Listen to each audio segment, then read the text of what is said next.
Hey, everybody. Welcome to Love and Relo, the voice of the relocation industry. I am your host, Ben Cross, and I am blessed and honored to bring a fabulous guest here today to talk to you. This guy is he's so wild, honestly. Like, so many people were telling me, you got to have Antamo on, you got to have Antamo on. And I'm like, who the hell's this Antamo guy? I went on, I checked him out. I'm like, yo, this guy is legit. I got to have him on the program. I feel like I could see him and I doing some like crazy European vacation, like Anthony Bourdain meets Andrew Zimmern, kind of crazy European style vacation trip or something, maybe post-COVID. I don't know. He probably would put me through some sort of a workout, though. He'd probably break me like Dolph Lundgren and Rocky. So I got to watch out. I got to train probably for it. But anyway, it's this show's going to be fantastic. We're going to go down a lot of rabbit holes. We're going to talk about culture. We're going to talk about travel. We're going to talk about, transformation, finding ourselves. We're going to talk about his new company, Cultural Global Labs, which is launching soon. So we got a lot to talk about. And we're going to get to it. Before we get started, as everybody filters in, as you know, we had Lauren Herring on the program yesterday, CEO of Impact Group and author of Take Control of Your Job Search, 10 Emotions You Must Master to Land the Job. It was a great conversation yesterday. I know a lot of you out there are looking right now. I know a lot of people, or if you're not looking, I know you know somebody that is probably looking. So go ahead, get this book, Take Control of Your Job Search. It's available on Amazon. Order it. We're going to be having a book club discussion towards the end of the month. Date is TBD, but order it now. Also, if you want to be on the book club discussion, Lauren has said that she will actually send you a free copy. So Love and Relo watchers and subscribers get a free copy of this if you want to come discuss it on the program. So that's fantastic. Thanks, Lauren, for that. Hope you all enjoy the book. And without further ado, I'm going to bring out our guest today, Antimo Cimino. Hey, Ben. Chief Visionary Officer, Cultural Global Labs. How are you doing? I'm doing fantastic, especially after the intro, man. You just made me laugh with joy so much. I swear, man. I'm like, this guy right here is like, we need to do a no reservations relocation, on location, like show for like 2 weeks in Europe.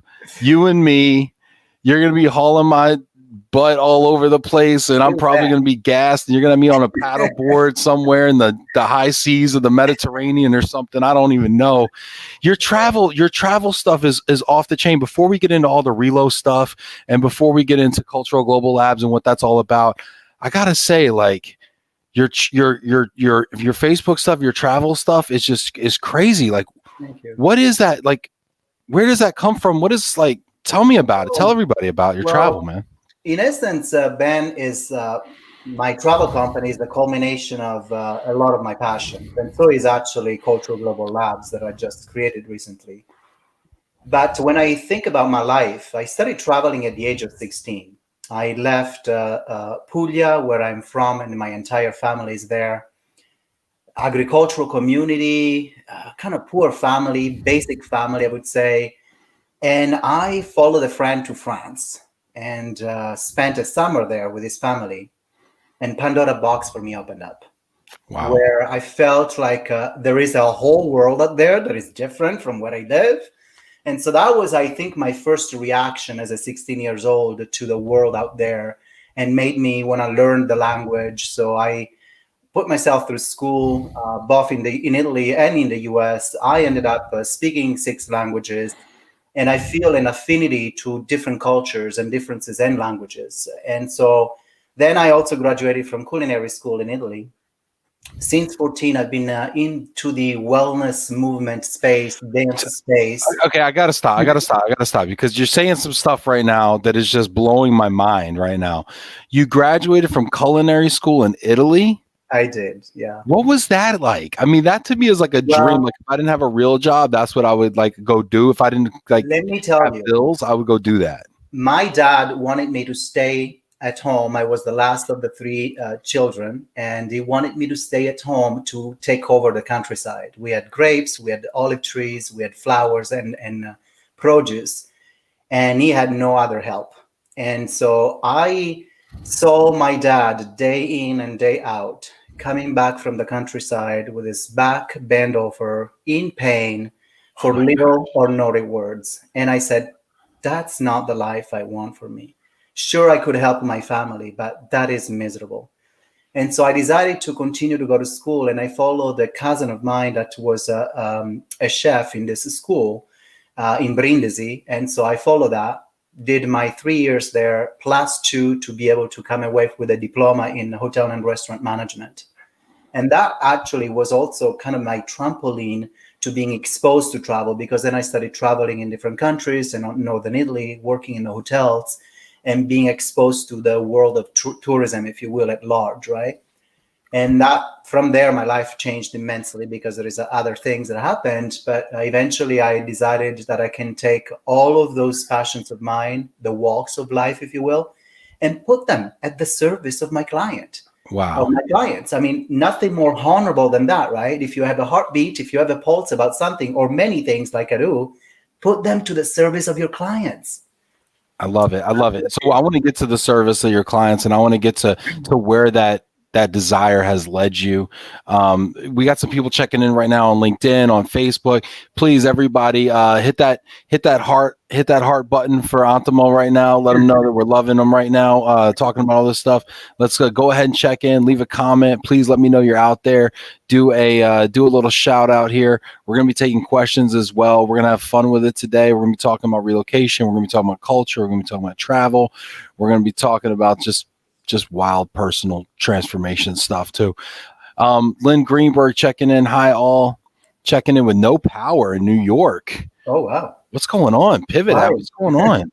There's so many people hitting the Pivot app site that it just killed the grid. Is that what happened? Maybe. Who knows? Simon Johns, hi from the UK, Great Britain. Hey, Simon. Good to see you there. Jessica James, hi from Louisiana. Hey, Jessica. Good to see you. Casey Gale, checking in from San Diego, PC Housing. That's wonderful. Look at that guy. Ola from Chicago. Hey, guy. Speaking Spanish on me, throwing me curveballs. I see you. ¿Por qué no? No, there you go. Why not? I can handle it. There you go. Please, Antimo, please handle a guy when he gets a little wild with the Espanol. Ben Sukia, hello from London. Hey, Ben. Good to see you. We got to get Ben on the show one of these days. Molly Feldman, hello from Jax. What's up, Molly? It's good to see you. Simon. All right, here we go. This is one's for you here. Alberobello. That's about an hour and 15 minutes from my hometown. What is Alberobello? Well, Alberobello, if you take the word and translate it in English, actually means nice tree. And that makes the name of the town. And many people, when they come visit Puglia, because of the massive amount of millennial olive trees, which are 1,000 years old or older, they think that Alberobello must refer to the olive tree. However, in our culture, when more and more invaders started settling, they discovered that aside from the olive trees, there was this other tree that was so different that people thought of it as bello. Because when you're used to something, you no longer feel that thing is beautiful, right? Then you see something else and all of a sudden, oh, that's bello. Mm-hmm. And so that tree was actually the oak tree. In fact, the entire area of Alberobello is surrounded by many thousands of oak trees as well. And so that's what actually Alberobello refers to. Wow. Look at that. So over here in the U.S., we fetishize the olives in Italy. And if they just knew about the oaks we have over here, we'd be popular. Seriously. Yeah. It's great. Casey Gale, inspirational. Look at that. Look at the love coming through here. Fantastic here. Victoria McCullough checking in from the DFW. I'd love to know if you got any cultural questions, if you have any travel questions, anything about wellness company wellness. Oh, I didn't even talk about wellness. You're right. Lynn Greenberg, culture plus culinary experience equals the next Anthony Bourdain. But it's so funny because you almost compare me to Anthony Bourdain, and it is so sad that he has disappeared from this planet. But it's funny because I didn't even know him. And then some clients about 5 years ago said something about, my God, you do what Anthony Bourdain does. And I had to research it and see what this guy does, right? And amazingly enough, then I thought, oh my God, I can be an Anthony Bourdain. And so I wanted so badly to be on have a travel show of my own. And the beautiful thing is that for me, going back to the idea of putting to the service of your clients your passions, that should be the natural way of doing something that feels effortless. Yeah. Trust me, I work my butt off when I'm with clients, Right. but I don't feel tired. I feel Right. energized, taking care of them, making sure that they're happy, that they're having a time, a rich time. It is for me an honor. So whether that is, improvising a cooking class because it's raining today, whether it's doing a yoga by the pool before we venture for a hike or for whatever we do, those are all things that I'm passionate about, and to share with my clients is just normal for me. I love it. I love the fact that you say you get energized by working hard, for your clients. I feel that same thing. And I feel like there's the difference between introverts and extroverts, in my opinion, is that extroverts get energy from being around people, and introverts, maybe it kind of saps them a little bit. That's just my reductive definition. But I They're love both needed. They're both needed. yes. Sometimes an extrovert needs an introvert to introduce balance in what they do. It's like That's my wife. raising your awareness, you're raising your monitoring yourself, and because sometimes the extroverts in your group, they can feel overwhelmed by your amount of energy, right? Yeah, the people watching the show right now probably tell you that. So okay. So switching gears really quickly here, okay? Because I want to talk a little bit about Relo and about culture, okay? And I got to tell you, so many people have said you got to meet Antamo. People we've had on the show, people who watch the show, they said you got to meet Antamo, and you've got a lot of really cool things going on.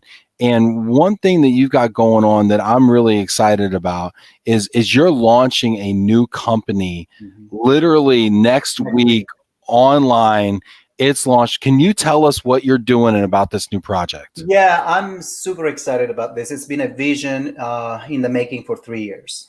I used to work for the Intercultural Communication Institute, and as the Intercultural Communication Institute has come to wrapping up its life, it kind of created a vacuum in the field of intercultural, the big umbrella of intercultural, right? And for me, what just stands out still today from the Intercultural Communication Institute is the idea that they created a community that people felt like going back over and over and over to it for learning, for finding their peers, for feeling energized, for developing themselves. But above all, they felt they were coming home every single time. So I want to create this company, and it's created already, that blends, if you will, multidisciplinary fields. In particular, we're talking about, imagine like a bookend, two bookends. One bookend at the front is the framework of neuroscience that allows us to understand what happens when an individual has to go through change. What happens when an individual from here has to go here and achieve a certain goal by leaving the old routine, implementing new ways of being, adapting, integrating. And if you understand it from a neuroscience perspective, all of a sudden the resistance wall goes down a little bit and everything seems a little bit more achievable. So you talk about that. I want to ask you a question about the resistance wall, right? Because I think these walls that live inside of us, close us off quite a bit. Talk about, just for a moment, if we could sidebar on that resistance wall for a moment. What is that, and how does it come down, or how can we bring it down? I would boil it down to one thing, and that is the pure genetics of how the brain works. The brain is a control freak. The brain wants predictability, wants replication, wants safety all the time. And if anything is intruding on that sense of safety, on that sense of routine, all of a sudden the amygdala goes signaling, weird things that makes you hyperventilate and be more fearful, be more heightened and conscious about, should I do this? Is it safe, right? So anything from leaving your culture to adapting to a new culture, leaving your job to fit into a new job, raises all of those alarm bells, if you will, right? But then how you bring it down is by actually developing this sense of calmness in your being and say, you know what? I'm going to go through this change. Other people have done it. do some self-care as well, and understand that it's achievable, that we are humans have this high ability to adapt and actually integrate, but we don't give ourselves credit enough that we can do so. And then you have to understand that the brain, the more you do repeated things, the more you are wiring and rewiring certain ways, therefore coding new pathways. And therefore you go like, oh, okay, this is feeling a little more comfortable. So coding those new pathways, is that like creating habits? Yes, it is in essence how habits are created. But imagine that before you create an habit, you are needing to either undo certain other habits or saying, it's okay to add this new habit, but the brain again fights that because it wants replication. The brain wants to go to use the least amount of energy possible by going to the amygdala area where everything happens in a very fast way. But when we go to the prefrontal cortex that needs a lot more work, a lot more energy, that's where new wiring needs to take place. It's like the brain is trying to be most efficient, and so it's relying on the old circuitry. Right. Interesting. That makes a lot of sense. So I took you off track here. That's all right. So in essence, the neuroscience is the first bookend, right? The second bookend for me in Cultural Global Labs is the idea of wellness and well-being. We don't stop enough in our daily life to check in with our inner self. Think about this metaphor. We are so worried about going from home to work in our car that if anything happens to the car, we take it in because we depend on that car to take us from point A to point B. Yeah. Do we actually stop enough during our daily life and say, do I need to connect with my inner self? Do I have to have a relationship with my inner self? Do I need to stop and take a deep breath and re-energize myself differently? Right? Why do I need to do that? So like, I feel like you're talking to me right now because like, I'm always like, go, go, go. Exactly. That's it. And I don't go. I don't check in with myself. Like, why do I even need, what does that mean to check in with myself? And why do I even need to do that? What is that? Let's even do this exercise right now. All right, let's do it. All of us. So imagine how we breathe. And I'm going to give you another bookend metaphor. If I take a bookend and I say, this is the first breath we take when we're born. And then this other bookend is the last breath that we're all going to take one day when we exit the planet. Scary. Okay. And then we take the book that is in between, and that's our life. That's our journey. So do we stop enough during the day to check in on how we're breathing? No, because we are occupied.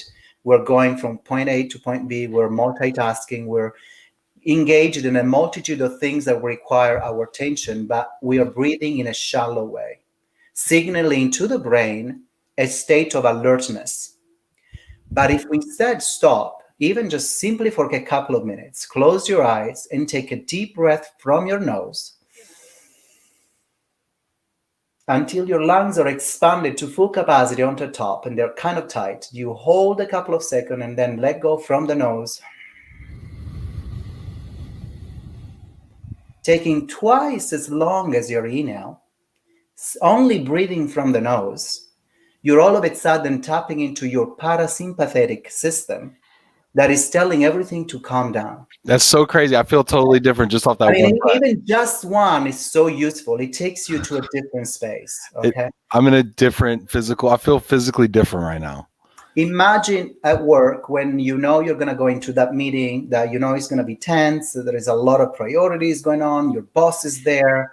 What it would happen if you 5 minutes before you went into a different conference room, closed your eyes, even put some really soothing music in, and went through these breathing exercises only in and out from your nose. And sometimes you can go right nostril, left nostril, and take a full inhale and exhale from one nostril only, therefore balancing the right and the left brain nourishment.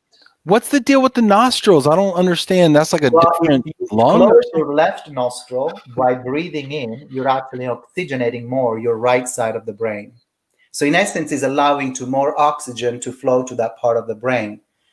Imagine as if the quantity of oxygen you put in your system is feeding your immune system, is boosting it, is giving you more production of serotonin and dopamine, right? So we don't do that. We don't stop ever enough during the day. But if you do get into the habit of doing that, it will transform your life. Trust me, as if I were this guru. It does change your life. Even if you did it 5 minutes every day, you committed to that, put your iPhone on a reminder, and you did that, you start seeing the difference within a week. Okay. So the breathing thing, I did one breath, two. I did a nostril breath, and I did it right. And I think the key to me was holding it. By the way, I mean we're talking about breathing here, so I can understand if people at home are bored. But you got to try this. The holding part, I feel like, is the key. You know, Yeah. holding it for the couple of seconds and then slowly exhaling is And different. imagine what holding the breath does to your mind if you're not used to. I tried this with my mother in Italy over Skype, and she was like almost hyperventilating because she couldn't hold the breath for more than 2 minutes, 2 seconds, and nor was she used to taking a breath from her nose for 7 seconds. I told her count until 7 slowly, and she was, oh, ma la mamma non lo posso fare, I can't do it. And she was like hyperventilating. It's like as simple as that, right? Wow. So we got some people commenting here. Laura Gazian, left, right nostril is such an important and simple exercise that we all should get in the habit of doing. Laura, you do the nostril thing? Like you do it all like every day? Like tell me what your routine is. Curious.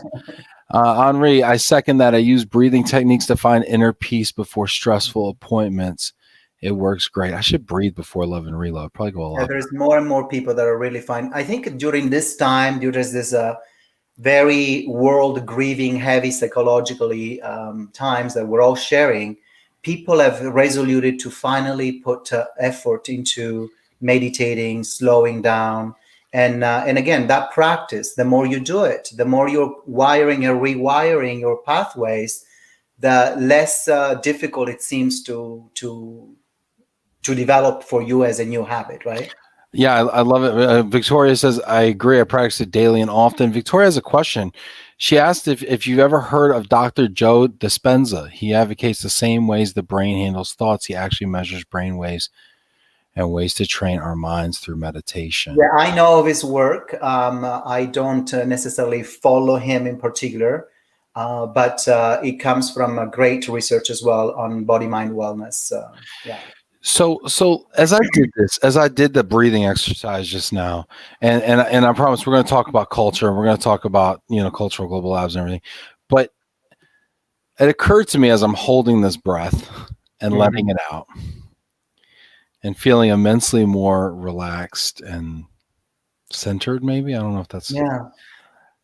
I felt like almost transported to a different place physically, and I wonder if I need to be in that place more often. Oh, totally. And I wonder though, of course, now the fear, right? And we talk about fear, and I'd love to talk about fear, right? The fear is like, my life is so hectic. Can I really afford to be in that place? Oh, absolutely. And I will tell you, I love metaphors. And one I will give you right now is, if you believe that time is too precious, that that might not work for you, it's because you're already telling yourself skeptically that won't benefit you, and so you don't do it. You don't buy into it. You don't believe in it. Therefore, even if you tried it, maybe it doesn't do anything. Although the breathing does work, because it's something that at a parasympathetic level in your system, it works. Whether you signal it or not, it is not going to work. It just works automatically. But if you are, no matter where in the ladder of professions you are, I invite another thing for everybody to do on a regular basis. And that is stop everything, close your eyes, and imagine yourself being on a street. You go upstairs to your second floor, and you step on the balcony, and you look at yourself down, and you can analyze, observe your life.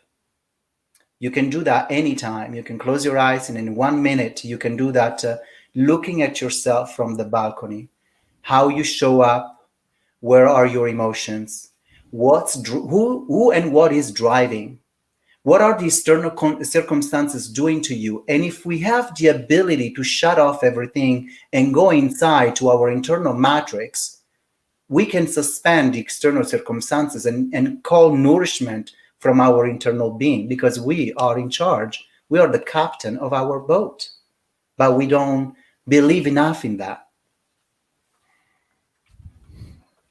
Interesting. I'm thinking about this right now. The captain of our boat, but we don't believe in that. That's very interesting. We got people checking in here. My good friend Vinny, friend of the show. I lived in Napoli for 3 years. What an amazing culture and people. The southern part of Italy is the best. And Yeah. Napoli is a very interesting part of southern Italy. So much so that even us in the south believe that they are a culture in itself. I'm from Puglia, which is about 4 hours south from Napoli. Completely different. How are the cultures different between the north and south of Italy? Honestly, I will give you my version of kind of an academic rebellious self. I don't buy into Ofsted, who places Italy into an individualistic culture. I do think that Italy is a lot more collectivistic than those studies observe. And increasingly so, we're also seeing a vast movement of Southern Italian who seek jobs in more industrial corporate north. So those studies, in my opinion, are way old. And if you did a new study now, you'll find probably that Italian culture is closer to the collectivistic continuum than it is to the individualistic continuum. The cultures north and south vary dramatically. It's almost like the north could be considered an individualistic culture, and the south more collectivistic culture, depending on the context and the situation, of course. But I do feel that there is a drastic difference, aside from the regionalism, aside from the climate, the food, and the dialects, and the history. How many of the southern regions of Italy have been invaded by centuries and centuries by different people, and you find the imprint of those people that came through and settled still vibrant today in all kinds of our facets of society. And this reminds me that I don't know how many of you guys saw the beautiful, touching, emotional for me show about 3 weeks ago. Christian Dior had a fashion show in southern Italy, in Lecce, during COVID social distancing. So they decided to be closed doors. They did it in the piazza of the Duomo in Lecce, which is a masterpiece of Baroque and Rococo history. But they were brilliant because they took the local culture, they took all the artistry of fashion and created dresses with the culture, about dance of La Pizzica, the music, the songs, the dialect, the display of our patron saint lighting that we do from centuries ago. It was a true show of. It was really an explosion of sensory experience, in my opinion. Why was it so important, do you believe? I think this is the second time that I see a lot larger, greater sensitivity toward cultural differences, where if you see Christian Dior sort of said, let's put on hold the French couture or the French culture. We still carry the name. Let me dive into the local culture and see how. I thought it showed adaptability to that culture. By, here is a French designer who is truly curious about the local culture and letting the inspiration flow in his system to create new dresses inspired by that culture. That's what I feel adjustment to another culture is about. It's the curiosity, is the thing of saying, let me do what does do to me. What transformation can I achieve by adapting rather than resisting it or defending my culture, right? I love what you're talking about here, because what you're offering us is an example of how expats should probably aspire to live in other cultures, instead of going and bringing our own norms Yeah.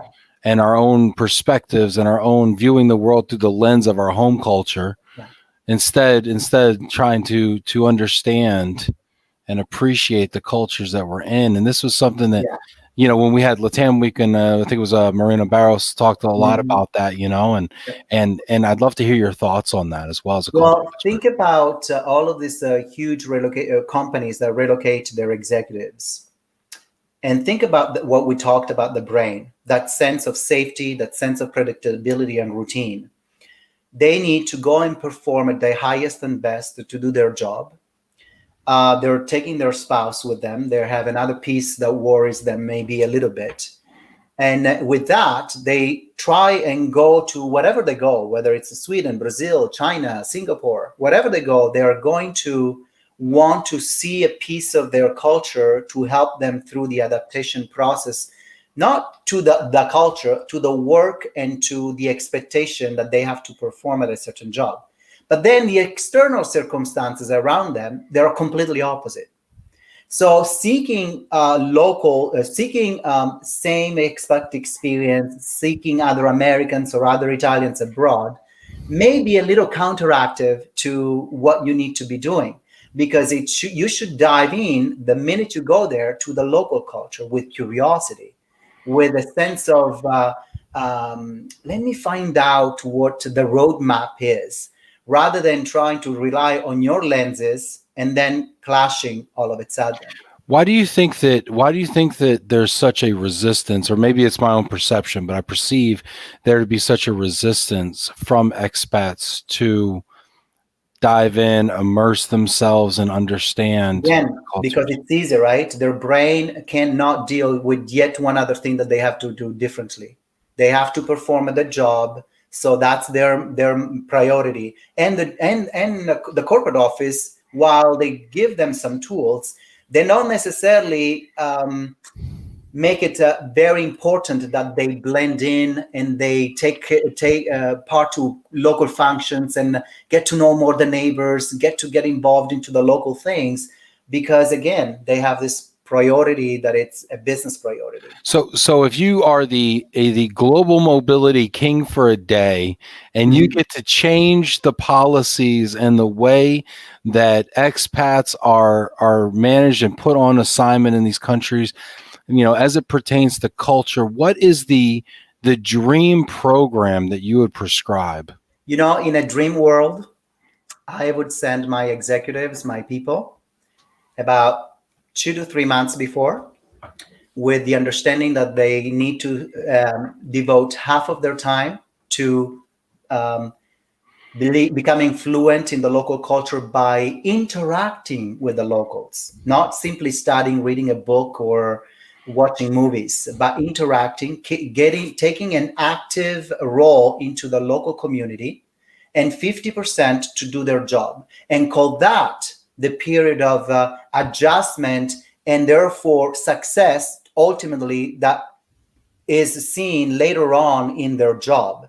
But if you just like move them, give them all the whistles and bustles of feeling comfortable and a luxurious life at their top level view of the town, and that is supposed to give them a sense of I don't know, security or Right. right, and Yeah. then have them go and do this Yeah. 12-hour shift and work. You're Because that's what we do, right? We put them in a little American bubble, and we send them over there in this yeah, little American bubble with the American schools and the American housing and the American, or whatever country they're from.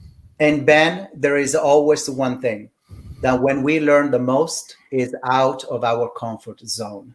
Growth happens in the liminal space when things seem tough, that you have to master up the skills to adapt and crack the code and adjust and rejoice from what you're growing. But if you go into a place with all the comforts and you have little curiosity, that journey is a lot harder. Let's. I want to play this through. I want to continue this idea because I think this is spectacular. Reimagining the expat experience as it pertains to culture and immersion and things. Would you said half the time on the job, half the time in the culture? Would that be 1 week on and 1 week off? Would it be a day on? Think about needing to get the job done. You can't really take a week off and one on, right? But ideally, so think about also how many European countries, they don't have a 8-10 hours work day. They might have a 6 hour, 640. So what's wrong with saying it's okay to do 5 hours and then the other 3 hours, 4 hours, you find a related, perhaps, community involvement project that maybe has also a tie into increasing the visibility of your company. So if you wanted to really be smart and say, well, that person is working, is forwarding the brand, then give them a chunk of their responsibility to be in country with the local, close in touch, and also encourage them to use the language. Don't care with this expectation that where you go, people will speak English, because that closes more door than it opens them. I'm guilty of that. So let me ask you this then, taking this one more step further. Do you believe, or to what degree, to what extent do you believe that a person's own transformation on assignment correlates to the transformation that they can have on the business? If you achieve a transformation that is pleasing to you because it is fulfilling at a personal level as well as professional level, imagine how much more that employee is going to give back to your company. If you are only achieving transformation for the company, but you're miserable, the opposite happens. And that's why most of the time, I mean, think about how many expats come back to the US and they are transformed in a way, they may understand their experience, but the company doesn't understand them anymore because they're a misfit. And it may take years and years and years of feeling a misfit and finding a new place. Eventually they find it. But it's, I go back to saying, if the company were responsible to contribute to the personal transformation, it will only give back to the company just as much. We have to embrace that belief. We can't resist it. Yeah, very interesting. It's fantastic. We got some great comments here. Keep them coming. Love to hear your thoughts. I'd love to hear your travel stories, questions, anecdotes. Henri says, Antamo is right. I was the child of an expat, then a university student in a foreign land, and finally an immigrant. I can only agree. Get out of your comfort zone. That is where you will grow. Yeah. Indeed.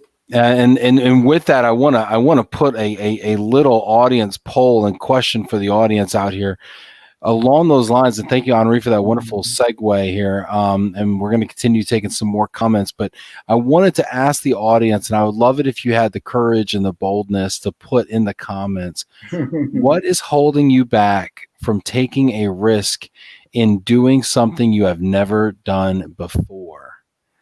And I think as soon as you ask that question, a few things pop in our head that we would love to do. So what is that gap in the middle of things we'd love to do and where we are today? What is in that gap? What is that wall that's being filled there? So think about that. I'd love to hear your thoughts on that. And then I'd love to hear Antamo's thoughts on that as well. We got to take a couple more comments as you think about that. Francine Dresti, Antamo, definitely talk about your experiential travel trips to Italy.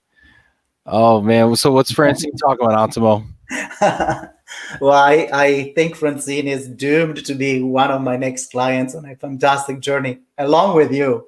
So when we can travel again, I'm really hoping that that is soon, or sooner rather than later.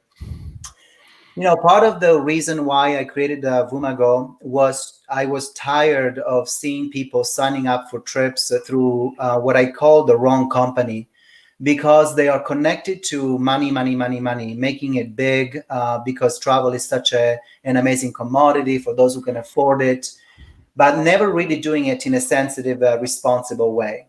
And there is so many things you can do responsibly. And one is to really allow people that interact with a different culture to respect it, to prepare them, and prepare them doesn't mean tell them what's happening. Actually tell them what they have to put on hold to have a transformative experience. So often to my clients, jokingly, I said, when you go to the airport and you leave the car in the long parking, make sure you leave your culture there. You're going to get it back when you go back. Because oftentimes I see people traveling with this expectation of what Italian, for instance, is, according to their upbringing in the US. I've had people that say, oh my God, this was pizza? I like my Chicago pizza better. Napolitan, yes, yes. And that is an example that shows that they are coming with an expectation that pizza is going to taste like the experience of a Chicago pizza, for instance, or sauces or certain things. And that is just an example of, big C culture that you see. It's obvious. But then I try to show them what actually is to interact with Italians, to abandon the way of perceiving of a certain way of communicating and diving in. So, for instance, people that know me have seen me often in the US interrupt, and I'm like quivering, need to try and say something, and I squeeze it in somewhat, and they feel that a little bit insensitive because you have to wait for your turn to speak. Well, Sure. if you went with that lens to Italy, probably you will never speak. You never talk at all. You just So they notice that when I am actually dealing with the locals or even with the family, even worse, yeah. there is a 6 people talking all at once. And I know what my mom is saying over there at the table, and I know what my clients is saying to me in English. And so, and that is to say that the way Italians show engagement, the way Italians say, I follow you, I care about what you're saying, Right. is by interacting, by trying to dance we're dancing. Yeah. Exactly. Yeah, exactly. Yeah. I love that. I love it. So go time out. You said your mom's over here talking, and then your client's over here talking. So you guys are sitting at the same table. So tell me about this trip. Like, what is this trip that me and Francine and the rest of the Love and Relo family are doing to Italy? I take my clients through the doors of family and friends. I take them to small towns that they have never heard of. They can't even find them on the map. We stay in old homes from 1600s, 1700s, castles from the 1200s, I kid you not. And then people will invite their grandmother to come and do pasta with us. And then there is the grandmother that doesn't even speak Italian. They speak dialect. And there's a lot of beautiful emotions going on, and the smells of food and the wine flowing. So it's a very relaxed way and a way to take in emotionally the trip. So when you think about your memory, it's already beautiful to be standing in front of the Colosseum and go, oh my God, I can't wrap my head around this building. And it's been standing there since Roman times.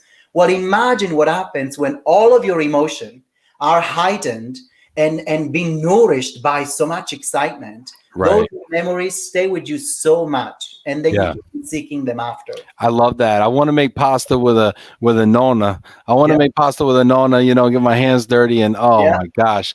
So I want to do this. I want to do this so bad. I got to tell you, I'll be honest with you, like this is my dream right now, okay? I want to do this so bad right now.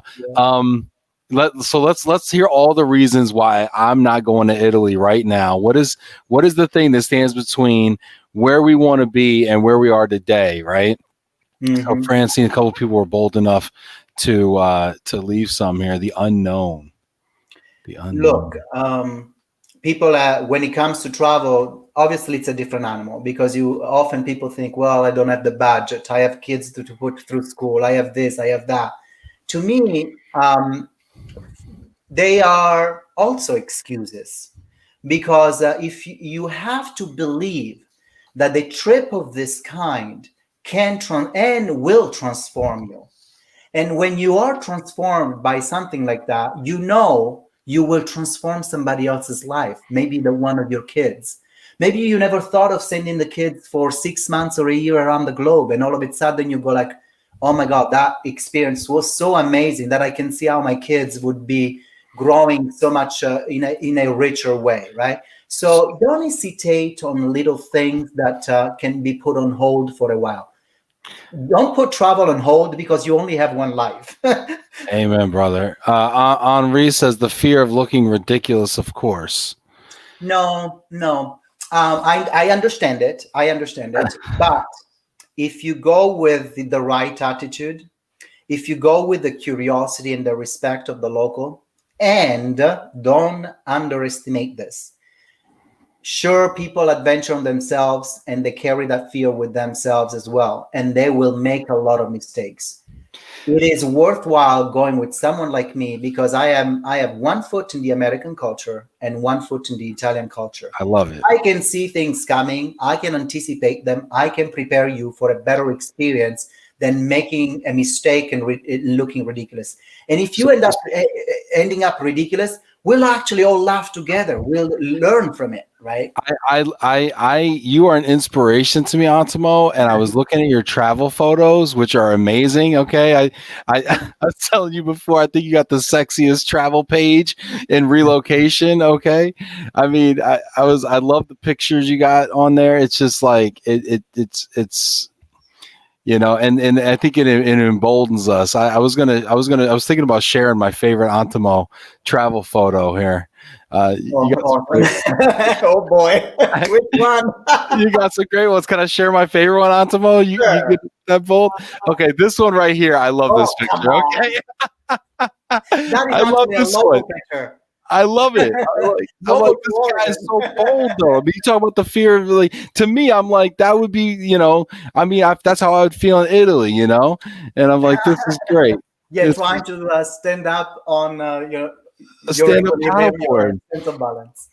You know, Simon Johns talks about financial security. That's another fear that we have, you know? It's like if I make the leap to go do something, whether it be an entrepreneurial thing or invest $5,000 in a trip to Europe, you know. Well, there is that. There is also the fact that this is a cultural insight, and my opinion. I come from a culture where we were taught sacrifice. We could not have everything. We could only have what we could afford. I cooking with my grandma, I heard all kinds of stories about the war and how my grandfather would bike to the army airport near the town to bring the Americans produce and chocolate and wine in exchange for chocolate. So all of this story of sacrifice and holding the bread until it was hard to dip it in milk or water to eat taught us sacrifice. In this country, we have a sense of instant gratification all the time. So when I hear people like, oh my God, I can't afford an $8,000, $10,000 trip for 2 weeks with my wife, etc. And then I know that they are constantly seeking their Starbucks. And I go like, oh, hold on. Because if you wanted something so badly, if you understood that it's so gratifying and transforming, then what is it like to put aside 3 months, 4 months, 6 months of Starbucks and other little things that you spend on that may not even be so good for yourself, right?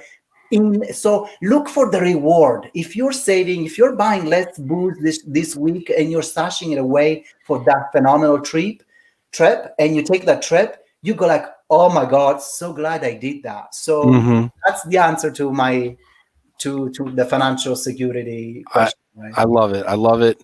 Laura said it's like learning a language. You have to embrace the cultural as well in order to connect and perfect the language. Francine says we're going to make pasta, cheese, and wine and party. I love it. That sounds fantastic. Casey, I want to go and do pasta. This is fantastic. I would tell the audience, since there are people from Europe as well, that assuming we can travel again, next year, Cultural Global Lab is having our first event face-to-face in Lecce, where Christian Dior had his show. And Lecce is a fabulous city. So it's about the 21st until the 25th of June. Again, assuming we can travel, it's a fantastic opportunity to take some professional development work. We offer about 5-6 workshops. People go in depth for 3 days in one workshop of their choice. We then do some of that applying theory into practice through actually in Italy, for instance, the day of application of theory into practice will be the entire group gets together in an old farm, and there is 3 women teaching us how to make pasta and how to make cheese. And they will be divided into groups where they will be giving different frameworks of leadership, from dealing with ambiguity, dealing with the cross-cultural communication, and they will go through the experience of making pasta in teams and then debriefing that. And then the last day is an open space where we surface more of the aha moment and what do we do from here. So it's a fantastic opportunity to, one, visit Southern Italy, but also get some intercultural and leadership development work. This is fantastic. I want to try to do that. That sounds spectacular. I want to hear about Cultural Global Labs. We got a couple more people that are just checking in here. I want to just honor those people really quickly. Let's see here. We got Janaina from Rio. Love and Relo in Rio. Hey, Janaina, how are you? So good to see you. Mena from Dubai. Awesome. Jamie Massler. Hi, Ben and Antimo. Cheers from sunny Mississippi. Awesome. Thank you, Jamie. My friend Fernando. Hello from Sao Paulo. Oh, yeah. Eu adoro Brazil. Yeah. Fantastic. Okay. So I want to hear from you, Antimo, about Cultural Global Labs. So we've kind of hinted at it.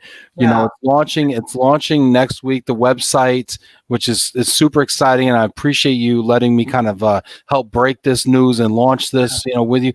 So tell us about what makes Cultural Global Labs different. Why is Cultural Global Lab different?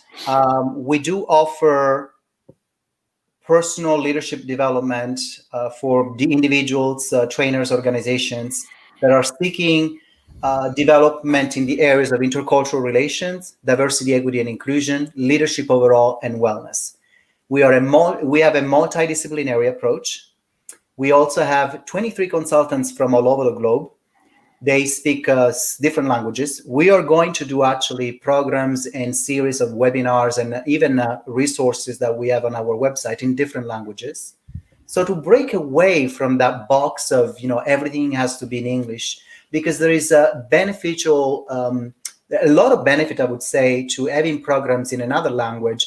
One, to stimulate other people to maybe dive into that, but also to tap more immediately to that person who speaks Portuguese, who speaks Italian, who speaks Spanish, and they don't have to go and have to translate or go through the cultural differences and the language difference, right? Right. I mean, because you can only be so expressive if it's not your native language. So honoring that is important. It's honoring diversity in some ways.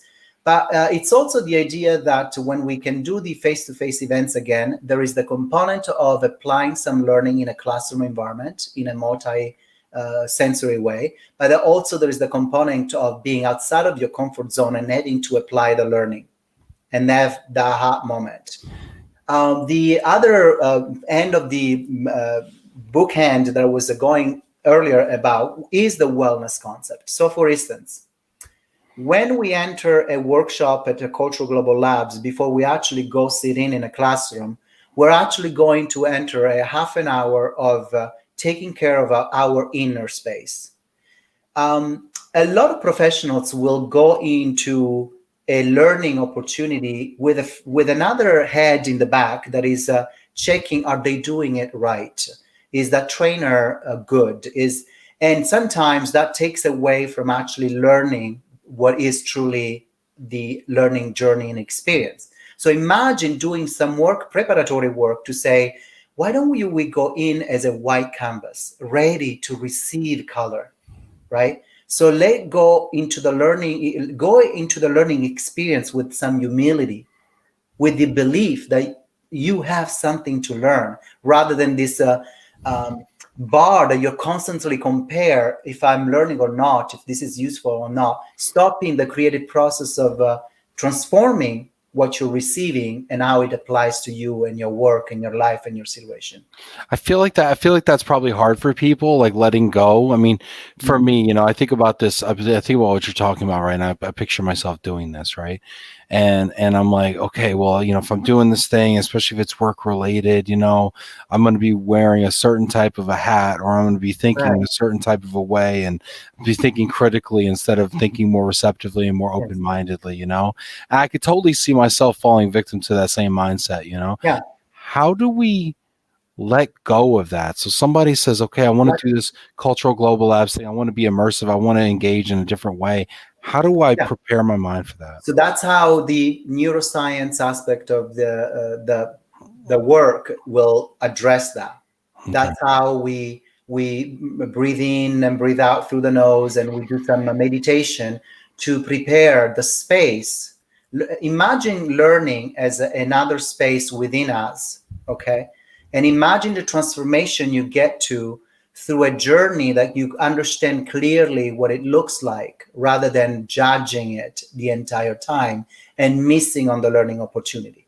Imagine also consciously stepping into a group of already amazing professionals, each of them having something to contribute, and therefore connecting with others, connecting with what they're doing, what has worked for them, what hasn't worked. So the facilitation of the workshop is not as a one directional. It's not one directional. It's not the trainer telling you what to do, what you should learn. And is that the way?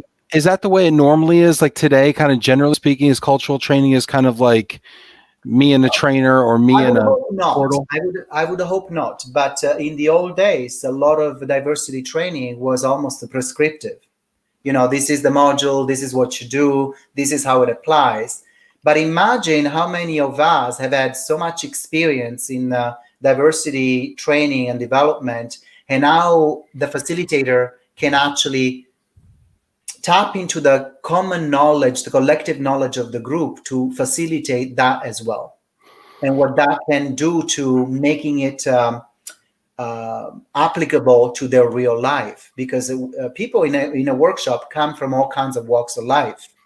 And Are you using cultural training and diversity training like kind of interchangeably?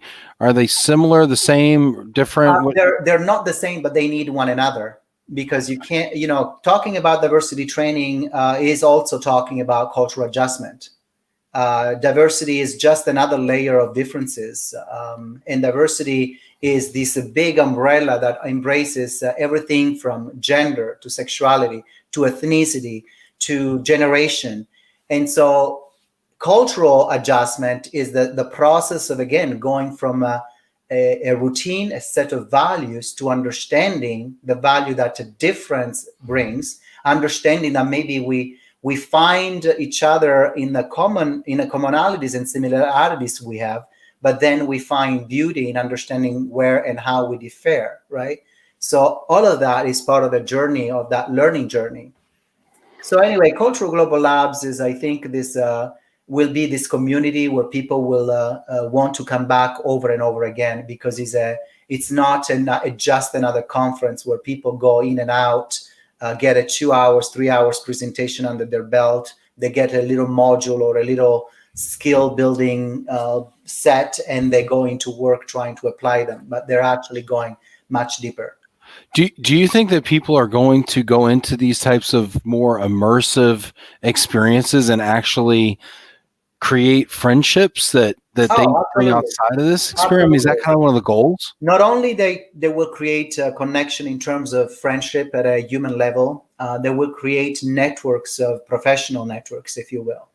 The entire structure of a Cultural Global Lab is also set on collaboration. And collaboration means, and the word lab, why lab? That was a perfect, meaningful choice for me, because I imagine a lab of human coming in and testing things, collaborating to say, oh, you're working on a piece that relates to this piece. Let's test this together. Let's bring solution to problems that we are experiencing in two different workplaces, but they are interrelated. So the idea of a lab is really one where you test and create together in the spirit of collaboration, in the spirit of breakthroughs. And then you find yourself after the experience, this is the other key. You find yourself so transformed that you keep on coming back, because you go like, you're on the plane and you go like, oh my God, what I just went through was just mind-boggling, right? Yeah. I connect with so many people. That was my peeps. I felt I was home. I felt understood. I felt I got a lot out of it. You are vibrating with energy. Yes, I love that. I know what you mean. I know exactly what you mean. This has been fantastic. People have, I think we've touched a chord with people. Karen says, I'm so ready to travel. A trip to Italy is on my bucket list. Karen, don't wait, right? Don't wait. Let's do it now, right? Yep. I mean, not now, no, soon, 2021.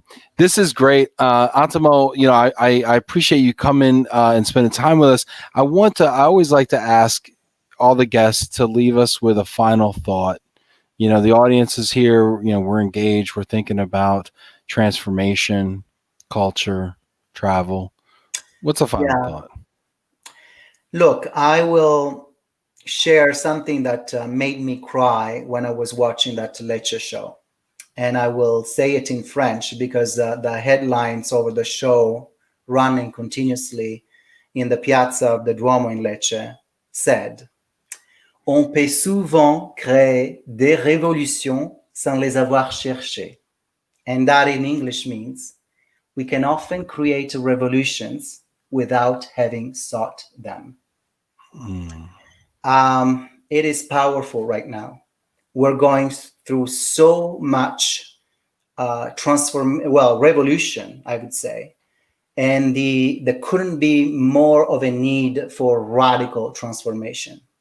So I'd say to everybody, dig in deep, and dig in such a way that gets you to the core and say, how can I be part of that radical transformation? What can I do? In every small walk of life, what can I do every day to move the needle toward that radical transformation that humanity needs to see? That's beautiful. That's great. Love it. Love it, love it, love it. This is fantastic. Antamo Cimino, Chief Visionary Officer, Cultural Global Labs. Thank you so much for being with us. It's been a real honor. A gift to me. Thank you for having me on the show. I had a lot of fun, and it sounds like you have so many people all over the world following you. So thank you. Well, and I can't wait to come to Italy and do one of these immersive cultural experiences. I think we need to do something on the ground with a nonna, making pasta in Italy, and making cheese and just talking about leadership and transformation. And I'll make sure that Francine gets on your back to make sure that you actually do that with her. Yes.